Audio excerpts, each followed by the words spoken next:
of Captivity. This is Chronicle number 48. I'm Jack Powers. And in Chronicle number 47, I explained some of what had happened with the, the introduction to the ADX when they took me through R&D. They did the strip search. They made me change out my clothes. They really tried to intimidate me by having so many bodies all up around me and having such a dense presence of, force and perceived violence that they would use if I didn't follow their instructions to the T. So when they got me to the medical area, they wanted to x-ray me. They x-ray everybody that comes in, and I guess maybe most people that go out, I don't know. But I know that they demanded x-rays, and I was like, x-ray is a medical procedure. I'm just going to pass on it. And they're like, no, you're not. It's not a medical procedure. It's a security procedure. And we're going to x-ray you whether you want to be x-rayed or not. So they had a flat table there that was glass, but it was thick, like a safety glass. You couldn't just hit it with your head or elbow and break it. It was a thick glass, and it was this like table on wheels. So, the lieutenant's like, are you going to cooperate or not? So I said, no, I'm not cooperating. No, I'm not going to. So he just said, okay, we're going to hold him on this table. And they just all of a sudden just grabbed me from all around, right? Just grabbed me by the chains, by the arms, by my neck, head. They put a long stick between my arms like this, kind of to chicken wing me. And they just I wasn't walking. So they just kind of dragged me over to this low table.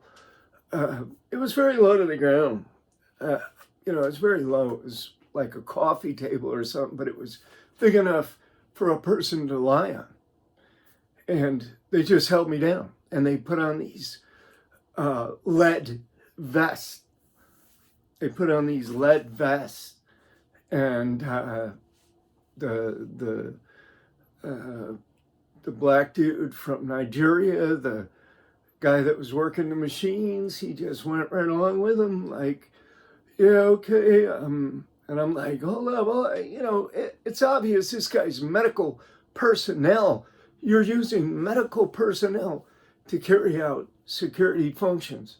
They're like, well, welcome to the club. Now you're getting smarter. Now you're seeing what this is all about, and blah, blah, blah. So they just held me down by my shoulders, by my legs. They just gathered all around me, and the guy brought the machine and just, put it down. And then I guess he went like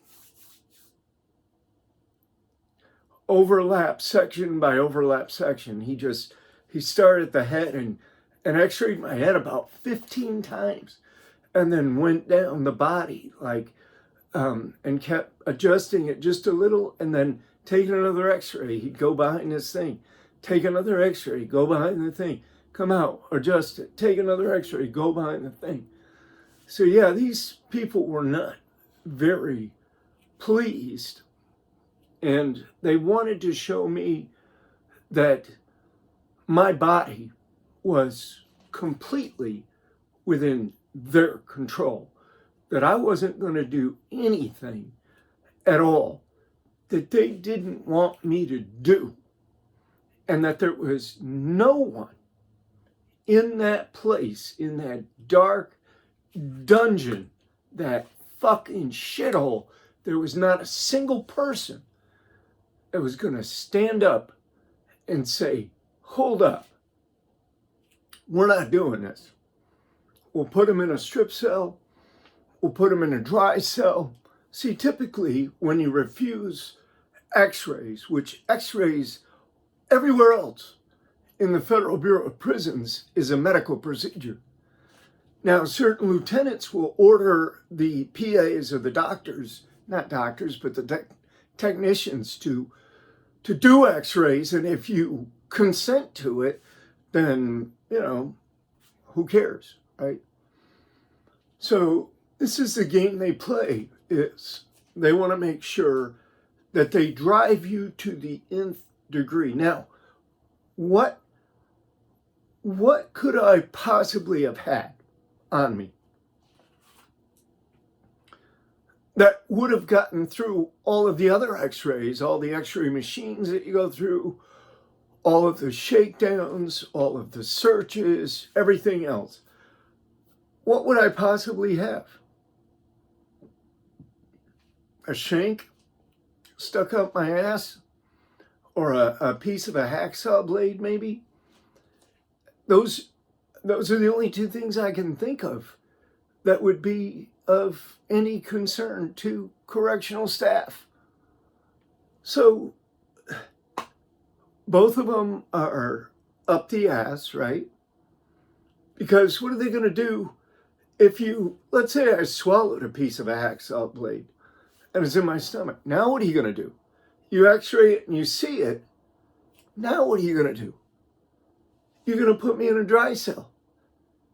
And you're going to get permission from the warden to x-ray me probably every day or every other day or maybe 5 times a day. Who knows?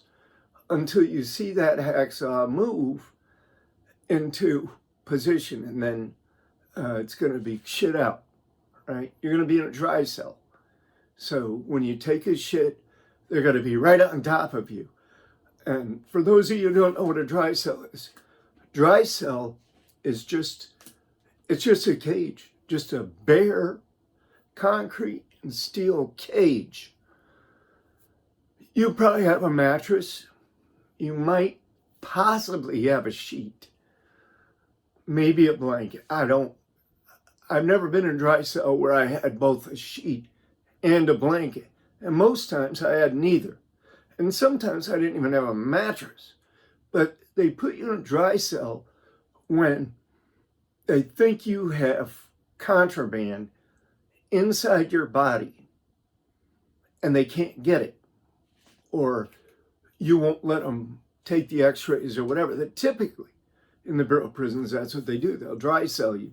Like, for example, in a penitentiary or an FCI, if I went out on a visit and somebody slid me some balloons of dope and I swallowed them and, got told on, or they saw it with the cameras or whatever, or figured it out, they would put me into a dry cell until I shit out the contraband. Dry cell again, just concrete and steel cell, small cell, and usually you're under a camera or under the watch of a guard, because what guys will do sometimes is if the guard's not on point, or if the prisoner has a chance, they'll shit the balloon out, clean it off. You don't typically have water in there. The dry cell typically doesn't have a faucet or a toilet even. That's why it's called a dry cell. It doesn't have a typical toilet sink combination. You can't just drink water, but you can get a cup of water, usually from the guard, right? And usually have bag lunches. They'll feed you your bag lunch or whatever. So some guys will shit out a balloon, like under the blanket when they're laying down or whatever. They'll shit it out and then they'll clean off the balloon or whatever they do. I know that guys have actually went to the extent of swallowing the balloon again and maybe again. But the point here is that that's a very extreme method for getting someone to, uh, poop out the contraband. And typically you've got to tell the guard, okay, I've got to take a dump. And then he will come right in and check. If there's a toilet, there'll be no water in that toilet. It'll be turned off. And typically the guard will come right in right after you take your dump. He'll come right in with rubber gloves and everything and go through the shit. They'll fish through it to see if they can find the contraband. I mean, it's beyond bizarre. It's really just, it's just so weird. It's just so, why would you go to those degrees to that extent? What difference would it make? You're only going to put the guy in a steel and concrete 7 by 9 foot cage anyway. That's all you're going to do with him. You're just going to put him in a cage by himself anyway. That, especially if he's going to the control unit like I was. But I didn't have any contraband. I didn't have anything I was trying to hide. But here's the thing. When you resist something for whatever reason, when you say, no, I'm not going to do that, or I'll pass on that, or, you're violating my rights, or whatever, whenever you buck, whenever you resist, they automatically start thinking that you have something to hide. They automatically, now they're convinced beyond any shadow of a doubt that you've got something that you're hiding. Now, if I had it to do all over again, I would probably just say, okay, do your x-rays. Here, I'll stand up in front of this thing and I'll turn the way you want me to and whatever. And it probably would have just turned out better if I'd have just went along to get along. But my personality, especially under that kind of circumstance, it's just not like that. I'm the guy that will say, okay, you want to shoot me in my head? Go ahead and pull the trigger. Go ahead and shoot me. Do it. There's certain things, certain premises, certain principles, I guess you'd say, that are so deep in my psyche, so deep in my being, that I'm not going to compromise. I can't compromise them. It's not in me. Whatever me is, it's not in me. So, yeah, that whole thing started this sequence of events. So they got done with their little x-ray bullshit. Now they had even more guards and the camera and everything. They take me out in a hallway. A hallway we had to wait a while too for the door to open.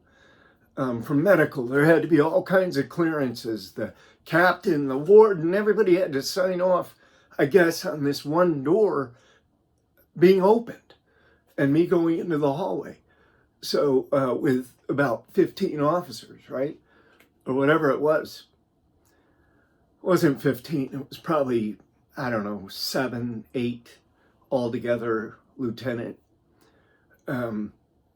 So now they're just walking me down this hallway. It's a wide hallway. And the hallways inside the ADX, they're wide, and then as they go down, they seem to narrow a little bit, or there's different hallways that are narrower. And every, 30 yards, 50 yards, whatever, down the hallway, there's another gate, just a barred gate that is closed across the hallway, and you have to stop there, and you have to be identified. There's cameras and everything, and then I guess whoever's in control, once they get clearance. It takes about 5 minutes at each gate, and then they'll open it. And as soon as you go through, they close it behind you again. So really in that hallway, you're just between two locked gates, just in a section of hallway. But the hallway is weird because it takes these turns at these angles that are not 90 degrees. I think some of them are probably 30 degrees, some of them are probably 45. You take a turn, we took a turn, and then we went downhill, like seemingly beneath the ground, because it's a long hallway and it just slopes down. So you know you're going subgrade. And then you go way down through these other gates, and then there's a couple of doors on the sides. I don't know what they were, maybe maintenance or something like that. We took another slight turn, I believe, to the right.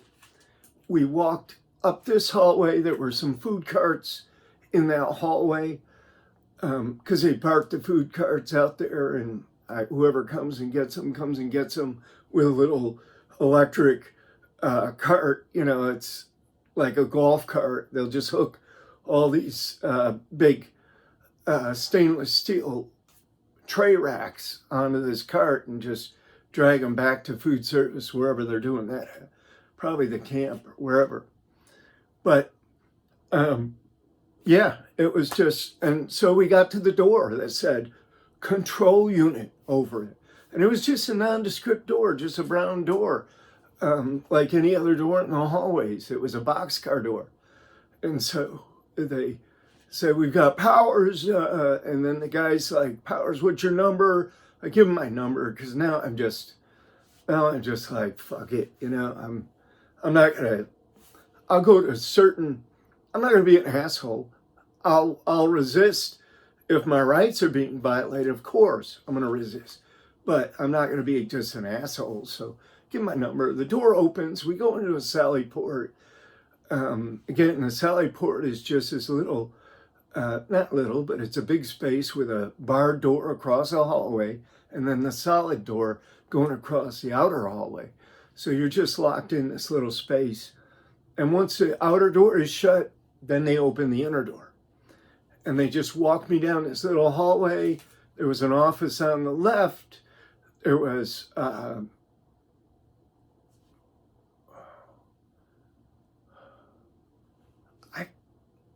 there was some kind of room on the right, like a little kitchenette or something. I don't know if it had another room attached to it, but there was an empty room, like it looked like maybe a barber shop or some auxiliary room, also just beyond the officer's office, and that was empty. And then there was a control bubble right in the middle with gates across at an angle like this, smaller gates. And they opened one on the right-hand side. And we went on through and up the stairs on C range and walked down the hall there. And I think my cell was 208. I think that's the first cell that I was in.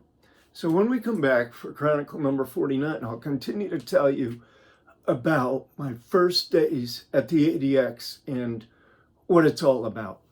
It'll be interesting.